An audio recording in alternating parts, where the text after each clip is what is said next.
Client A, a utilities company, was struggling with scaling automation. They had attempted automation but couldn't get it off the ground. Staff didn't understand the technology, so weren't bought in. This led to much resistance and not many opportunities in the pipeline. With a disheartened automation team, developers started leaving for more fulfilling roles at companies with a healthier pipeline of work. With AEIO YOU, the client was able to train their automation team on key aspects of the lifecycle which had been missed out, and use the guide of how to use the tools and templates to design a data-backed strategic plan.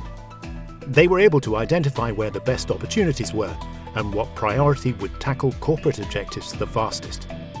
By having a clear plan, building an automation catalog, and prioritizing using a logical approach, as well as building excitement by running workshops and setting up a SharePoint site, this client had a full pipeline, ran projects with a lot less resistance, and business teams were proactively seeking automation.